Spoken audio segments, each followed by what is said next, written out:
Assalamualaikum warahmatullahi wabarakatuh. Jumpa lagi dengan saya RPIF Channel. Apa kabar untuk para viewer subscriber di mana saja Anda berada?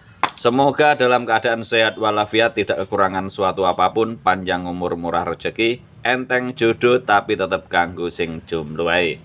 Kali ini kita ada garapan Beat Street dengan permasalahan motor ini kemerongsong atau kemerasak di CVT-nya, bro. Kita akan tes hidupkan saja.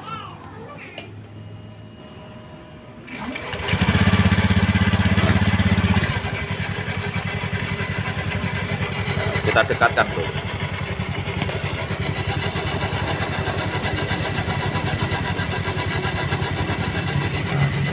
Kira-kira kayak gitu suaranya. Ada suara kemerangsang kosok kayak gitu di area CVT. Untuk permasalahan kemungkinan terbesar adalah biasanya karet panbelnya dia apa ya, kasar atau gak sinkron dengan puli depan dan puli belakang. Biasanya kalau disiram dengan air dia akan suaranya jauh lebih halus. Kira-kira untuk analisanya seperti itu. Sambil kita perkenalan, bro, dengan ada teman baru. Wah, Kak Pati ketok. Wah, Jai. Halo, Jai. Jenenge siapa, Jai? Jai Anggara Saputra. Iki teman baru kita, bro. Jai Anggara Saputra, dia dari SMK Negeri 1 Martapura. Kawannya Riko. Jadi dia ada hari ini adalah hari kedua atau hari ketiga pakrin di bengkel saya dengan Riko kayak gitu. Jadi untuk Riko mungkin sudah sedikit mengerti tentang permasalahan bukan permasalahan, part-part di bagian CVT kayak. Tapi untuk Jai sendiri kemungkinan terbesar setelah kami ngobrol tadi belum pernah tahu dengan CVT. Iya, Jai, ngono kuwi, Jai. Nah, jadi intinya saya akan bongkar, terus saya rekam juga, akan saya jelaskan sebatas kemampuan saya usahakan sedetail mungkin agar mungkin Jai-Jai yang lain juga bisa lebih cepat memahami. Kira-kira kayak gitu. Iya para bro. Jadi di area CVT untuk membongkar bak di sini kita membutuhkan kunci T8 untuk membuka baut yang ada di sini, baut CVT. Untuk Beat Street sendiri bautnya ada 1, 2, 3, 4, 5, 6, 7, 8, 9, 10, 11, 12, 13, 14. Ada 14 biji baut 8 yang akan kita bongkar menggunakan kunci T8. Kayak gini, bro, kira-kira. Nah, tapi berhubung di sini saya punya impact, jadi akan saya bongkar menggunakan impact. Kira-kira kayak gitu. Jadi kita bongkar satu persatu bautnya. Usahakan bongkarnya dia disilang juga, bro. Untuk pemasangan baut juga disilang. Maksudnya dari atas sini, ya di bawah sini, sebelah sini, ada juga sebelah sini kayak gitu. Agar menghindari terjadinya tekanan berlebih di salah satu sudut. Kira-kira kayak gitu.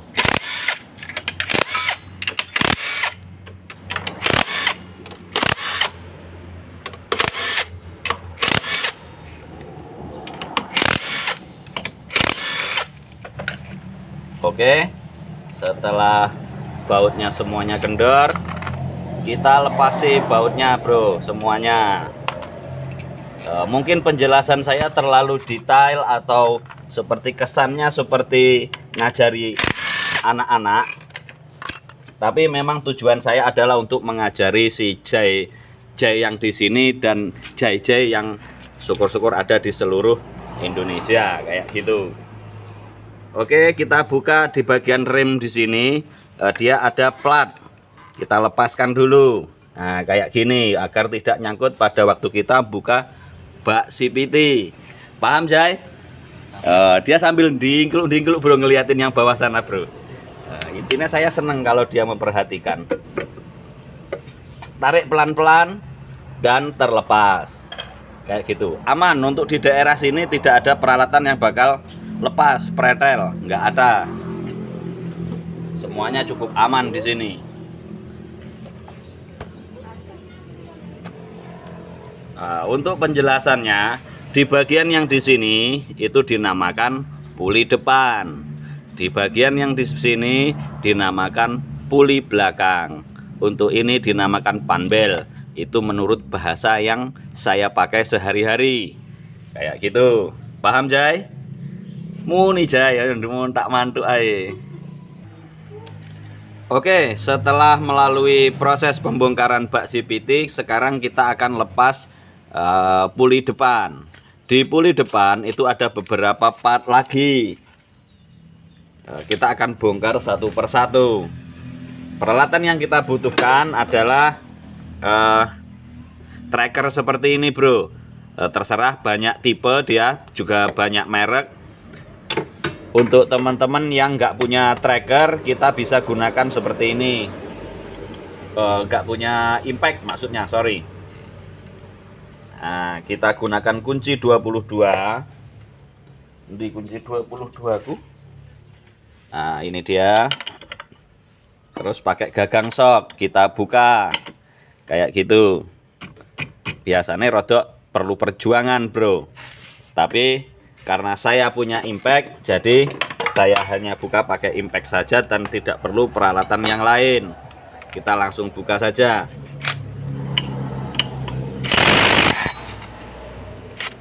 Oke, sudah terlepas murnya. Sekarang bagian-bagiannya adalah di sini ada satu ring. Kita perhatikan. Terus ada gigi lawan engkol, pinion engkol. Ngerti, Jai? Jai tetap memperhatikan dengan seksama. Terus nanti kalau umpamanya dia lupa, bisa tonton video ini lagi. Kira-kira kayak gitu.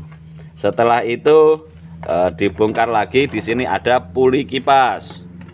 Bentuknya kayak gini. Dan nggak usah khawatir kalau terpasang terbalik. Kayak gitu. Setelah itu ada ring lagi di sini, bro. Nah, ada dua ring di sini, di luar tadi, terus yang di sini. Itu ringnya beda dan kemungkinan terbesar tidak akan tertukar. Karena untuk ring yang kecil yang berada di luar, dia tidak bisa masuk ke sana. Nah, dia mentok di sini. Kira-kira paham? Nah, dia mentok. Untuk ring yang seharusnya terpasang, nah, dia masuk sampai ke sana. Kira-kira kayak gitu. Setelah itu kita lepaskan panbelnya. V-bel, ini jenenge V-bel, bro. Tapi V-bel atau fanbel juga boleh lah. Nggak usah diangel-angel untuk ukuran nama. Karena di bengkel dengan di sekolahan biasanya namanya berbeda. Saat kita membuka, usahakan dia ditarik kayak gini, ditahan di belakang sana, bro, pakai dua jari kayak gini. Nah, ditarik kayak gini, Jai. Jadi biar tidak mereteli yang peralatan yang di sini. Kita lepas. Di sini ada bushing. Bushing yang di sini biasanya kalau dia peralatannya rumah roller, dia sudah aus, dia ada kocak. Nah, ini di sini ada kocak tapi masih dalam batas toleransi. Kita lepaskan saja seperti ini. Terus kita tarik pelan-pelan. Nah, kayak gini. Kita letakkan dulu di sini ya, wes ben aman lah. Kita menuju ke bagian di sini. Di sini ada karet. Nah, karet ini kalau dia sudah longgar, dia akan menyebabkan suara kletek-kletek pada saat RPM turun atau di putaran rendah. Pada saat motor nggak digas, kira-kira kayak ngono, Jai. Untuk penyelesaiannya, karet ini harus diganti agar menghilangkan suara kletek-kletek itu. Ini namanya karet sliders. Untuk yang di sini, ini namanya dudukan rumah roller atau dudukan karet slider, lampu apa. Intinya kayak gitu. Saya juga untuk bahasa teknisnya sendiri juga kurang paham. Yang penting kalau cari peralatan biasanya saya bawa contohnya kalau kesulitan dalam penyebutan nama. Terus di sini ada namanya roller, Jai. Roller di sini berfungsi untuk pada saat putaran tinggi. Nah, kayak gini, dia putaran rendah atau pada saat diam, roller berada di sini, tapi begitu putaran tinggi dia akan naik kayak gini karena adanya gaya sentrifugal. Gaya sentrifugal itu apa? Cari sendiri di Google atau tanya sama gurumu, Jai. Oke, selesai untuk masalah roller. Kerusakan pada roller biasanya adalah peang-peang di sini atau bahkan sampai pecah. Untuk roller ini sendiri dia bagus, tapi ini roller yang ringan, katanya 9 gram atau berapa, saya nggak punya ukuran. Terus nanti permintaan dari sang pemilik suruh diganti dengan yang standar lagi kayak gitu. Untuk ini namanya rumah roller kayak gitu. Kerusakan pada rumah roller seperti yang saya katakan tadi, dia aus di bagian sini, atau jika terjadi terbalik pemasangannya biasanya di bagian sini dia akan cepat rusak kayak gitu di bagian sininya. Karena roller sendiri untuk motor Honda itu bagiannya berbeda. Ada yang ada tutupnya, yang di sini tidak ada tutupnya. Nanti kita perhatikan lagi di luar video, Jai, agar kamu lebih paham lagi.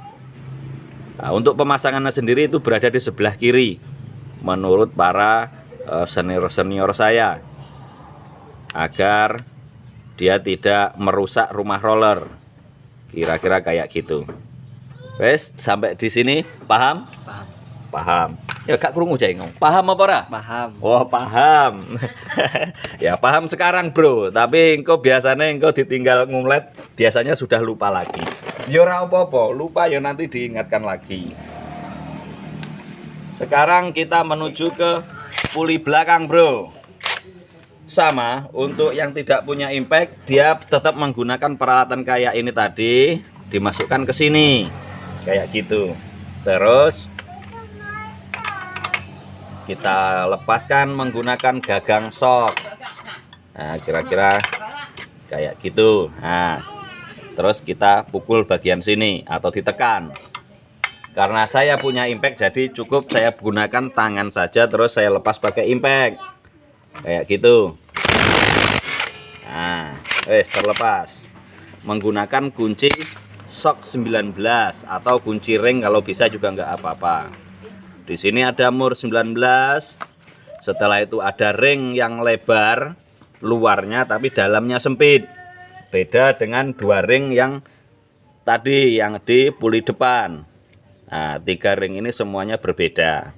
Untuk teman-teman yang pemula, kemungkinan tertukar jauh lebih minim daripada nanti ada di bagian-bagian lain ring yang nyaris sama tapi tempatnya berbeda, seperti pada motor-motor Jupiter atau motor Jupiter atau Pega, dia ada ring-ring yang nyaris sama kayak gitu. Kita lepas. Di sini ada namanya mangkok kampas ganda. Kira-kira bentuknya kayak gini. Kerusakan dari mangkok kampas ganda sendiri biasanya di sini kasar.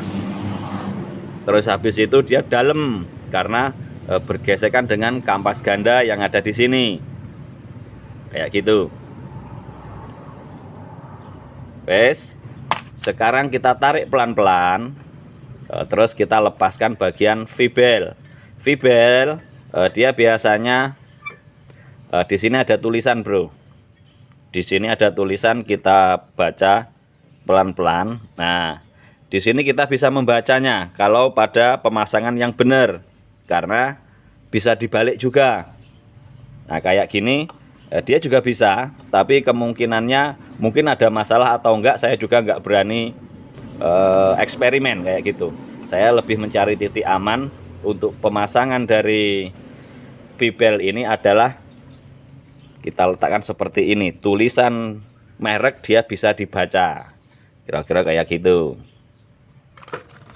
Wes, sekarang kita tinggal tarik puli belakang.